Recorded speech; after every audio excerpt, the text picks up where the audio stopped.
നമ്മുടെ മീട്ടു എന്നെ കണ്ടിട്ട് അകലേന്ന് ഓടി വരുന്നുണ്ട്. നീ എവിടെ പോയേക്കാർന്നടാ മീട്ടുവോ? ഇത് എവിടെയൊക്കെ തെണ്ടി കിടക്കണ നീയേ? എന്താടാ? നമ്മുടെ മീട്ട് ഇങ്ങനെയൊന്നും അല്ലാട്ട് ഇരുന്നത്. ഇവനെ ഉപേക്ഷിക്കപ്പെട്ട സമയത്ത് കാണുമ്പോൾ നല്ല ഹൈറ്റും വെയിറ്റൊക്കെ ഉണ്ടായിരുന്നു, നല്ല പൊക്കമുണ്ട് കേട്ടോ അവന്.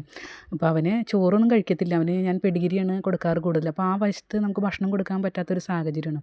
അപ്പോൾ അത് അവൻ കഴിച്ച് ശീലിച്ചതുകൊണ്ട് അവൻ ഒരിക്കലും ചോറ് കൊടുത്താലും അവൻ തിന്നില്ല. കൂടുതൽ പെഡിഗിരിയാണ് അവന് ഇഷ്ടം കേട്ടോ. അപ്പോൾ 1-2 പ്രാവശ്യം ഞാൻ അങ്ങോട്ട് പോകുമ്പോഴും കൊടുക്കും, തിരിച്ചു വരുമ്പോഴും ഞാൻ അവിടെ നോക്കിക്കും, തിരിച്ചു വരുമ്പോഴും വാങ്ങിക്കും. അവൻ ചെവി കേൾക്കാത്ത ഒരു പ്രശ്നം ഉള്ളതുകൊണ്ട് എപ്പോഴും അവന് വണ്ടി തട്ടലുണ്ട്. ദൈവമേ, അങ്ങോട്ട് പോയിക്കോ നിങ്ങളെ. സിൽക്കേ, അങ്ങോട്ട് പോയിക്കോടി.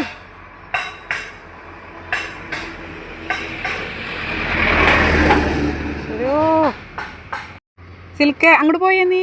സിൽക്കേ, എന്തിനാ ഇങ്ങോട്ട് വന്നേ? അങ്ങോട്ട് പോയിക്കോ, അങ്ങോട്ട് പോയിക്കോ മക്കള്, പോയിക്കോ. ഡി സിൽക്കേ, നീ പോയേ, അങ്ങോട്ട് പോയിക്കോ, അങ്ങോട്ട് പോയിക്കോ. 2 പേരും നടു റോട്ടിൽ വന്ന് നിൽക്കുകയാണ്. വണ്ടി ഇടിക്കൂട്ടോ, അങ്ങോട്ട് പോയിക്കോ. സിൽക്ക എല്ലാവരുടെയും രാജകുമാരിയാണ്. അപ്പോൾ അതുകൊണ്ട് അവൾക്ക് ഭക്ഷണമൊന്നും വേണ്ടട്ടെ. എൻ്റെ വണ്ടി മണപ്പിക്കലാണ് അവളുടെ പ്രധാന ജോലി. പിന്നെ ഇത് നമ്മുടെ പോപ്പിമോനാണ് കേട്ടോ. ഇത് നമ്മൾ ഗ്രേവിയൊക്കെ ചേർന്ന് നല്ലോണം കുഴച്ച് വെച്ചേക്കുന്നതാണ്.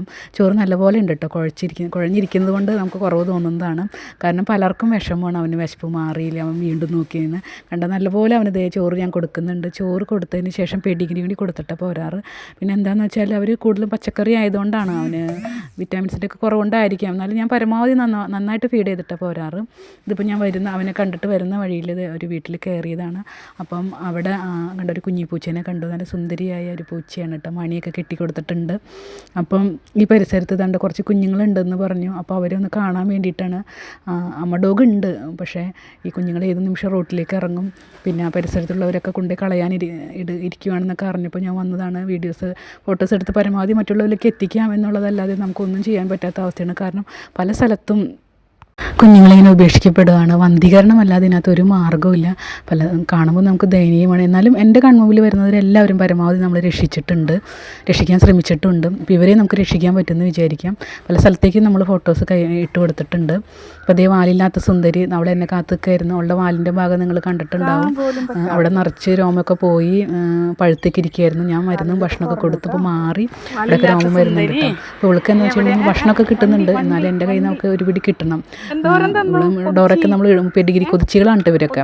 ഇവർക്ക് ഇടുമ്പോഴേക്കും ഇവർ കഴിച്ചു തീർക്കും. അപ്പോൾ ഒരു പാത്രം ഞാൻ ഇട്ട് കൊടുത്ത് ഞാൻ ഫോൺ എടുക്കുന്നതിന് മുമ്പേ അവളതൊക്കെ കഴിച്ചു തീർത്തു. ഇപ്പോൾ രണ്ടാമത് ഓടി നടക്കണം കേട്ടോ കിട്ടാനായിട്ട്. കണ്ട വാലിൻ്റെ ഭാഗമൊക്കെ ഭയങ്കര ഇതായിട്ട് ഇരിക്കുമായിരുന്നു. ഇപ്പോൾ എല്ലാം മാറി നല്ല സുന്ദരിയായിട്ടാണ്. അവളെ വന്ധീകരിച്ചതും കൂടിയാണ് കേട്ടോ. വല്ലാത്ത സുന്ദരിയാണ്, നമ്മുടെ മിടുക്കത്തിയാണ്. അവളുടെ നടത്തത്തിനൊക്കെ ഒരു പ്രത്യേകതയുണ്ട് കേട്ടോ. വയറുഭാഗം വെച്ചിട്ടാണ് അവൾ നടക്കുന്നത്.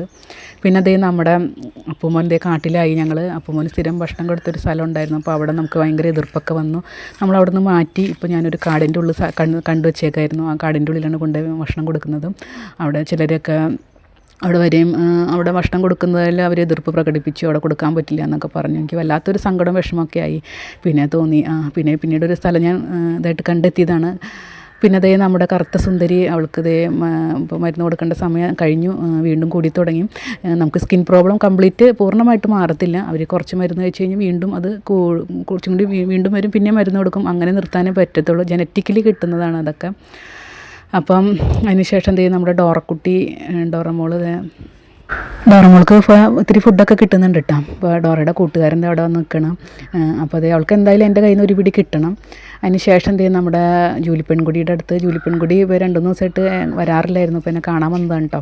അവളിപ്പോൾ മഹാറാണിയായിട്ട് വിലസുണ്ടോ. വന്ധീകരിച്ച് കഴിഞ്ഞതിന് ശേഷം ഭയങ്കര ആക്റ്റീവാണ് നമ്മുടെ ജൂലിക്കുട്ടി. എല്ലാ വീടുകളിലാണ് കയറി ചെല്ലുകയും ഉറക്കവും ഒക്കെയാണ് അവൾക്ക്. നല്ല ഇടയ്ക്ക് എന്നെ കാണാൻ വരും. അപ്പോൾ എല്ലാവരും വീഡിയോ കണ്ട അഭിപ്രായങ്ങൾ എല്ലാവരും അറിയിക്കുക. അവരെ സ്നേഹിക്കുകയും സഹായിക്കുകയും ചെയ്യുക. നിങ്ങളാണ് എൻ്റെ ബലം.